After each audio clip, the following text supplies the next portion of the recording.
সাথে। তো সম্প্রতি আমরা দেখতে পাচ্ছি যে ম্যামের নামে অপপ্রচার হচ্ছে। ম্যামের কাছে যারা যায় বেশিরভাগ ম্যাম নাকি শুধু ওনার জাত বলতে ত্রিপুরাদের শুধু দেয়।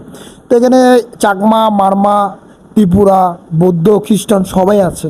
তো ম্যাম থেকে জানতে চাইবো যে ইদানিং যে অপপ্রচারটা হচ্ছে এটা কতটুকু সত্য, বা আপনি কি আপনার জাতকে দিচ্ছেন নাকি আমরা মুসলমান আমাদেরকে কেন দিচ্ছেন, বা আমরা তো এই অপপ্রচারও করতেছি না, বা আমাদের দিক থেকে আমরা যেটা দেখতে পাচ্ছি খাগড়াছড়িতে বন্যা প্লাবিত, কবলিত, এমনকি পাহাড় ধসে পড়া মানুষের পাশে আপনি এই ইদানিং যা আমাদের নিজের চোখে দেখা, কারণ মুখ মিথ্যা কথা বলতে পারে, কান মিথ্যা শুনতে পারে, চোখ তো মিথ্যা বলতে পারে না। আর ম্যাম আপনার দৃষ্টিকোণে আপনি কোনটা দেখতেছেন, এটা কি আসলে কি সত্য এই বিষয়টা যেটা দেখতেছি, না কতটুকু সত্য কতটুকু মিথ্যা? না, বিশেষ করে যারা বলে বলে বেড়ায় তাদেরকে মুক্ত বন্ধ করা যায় না। এখন চেয়ারম্যান হচ্ছে সকলের জন্য, কেন শুধু বাঙালির জন্য, কেন শুধু ত্রিপুরার জন্য, কেন শুধু মারমার জন্য, কেন শুধু এটার জন্য? আমি আমার জীবনে আমি প্রতিবন্ধী লোককে এবং বৃদ্ধকে এবং অসুস্থকে আর যারা পড়তে পারে না, পড়াশোনা করতে পারে না, গরিব দুঃখী, তাদেরকে আমি বেশিরভাগ দেখি।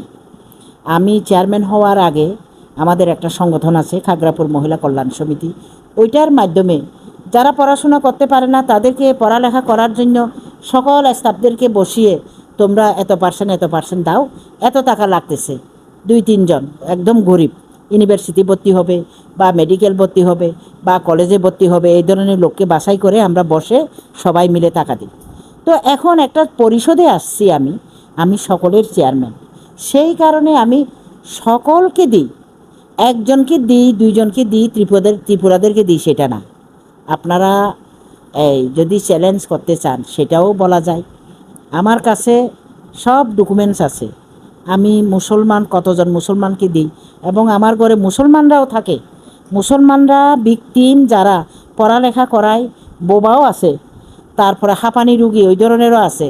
একজন মহিলা তো তার মেয়েকে 17 দিন পর মারা গেছে বার্ন হাসপাতালে, মেডিকেলে আর কি, ঢাকায়।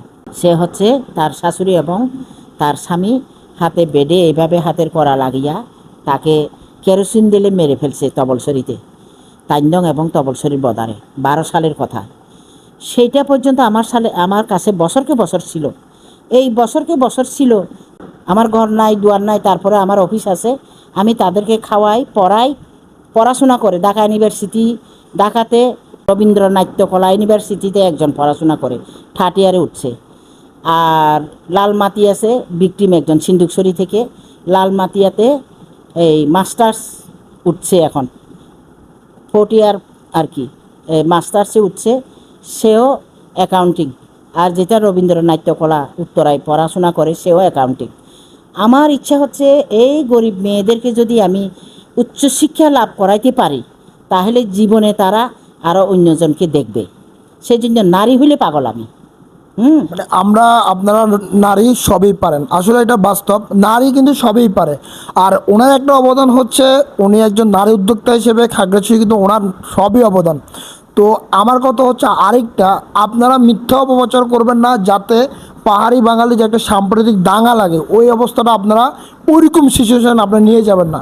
আর আমরা অনেক খুশি হয়েছি একজন সাদা মনের মানুষ, উনি একজন চেয়ারম্যান হয়ে কিন্তু নিজেকে চেয়ারম্যানের মতো ভাবে না। আমরা যেমন অতি সাধারণ, উনি একদম অতি সাধারণের মতো ভাবে। দেখেন একটা চেয়ারম্যান, ওনার কাছে গেলে উনি একটা সিগনেচার করে দেবে, টাকা দেবে, শেষ। ওনার দায়িত্ব কী অতটুকু শেষ। কিন্তু ম্যাম কিন্তু ওই কাজটা করে নাই। ম্যাম টাকাও দিচ্ছে, খোঁজও নিচ্ছে, ডাক্তারকেও ডাকছে, চিকিৎসাও নিচ্ছে, আবার কি খোঁজখবর নিচ্ছে। আমরা এমনটাই চাইছিলাম।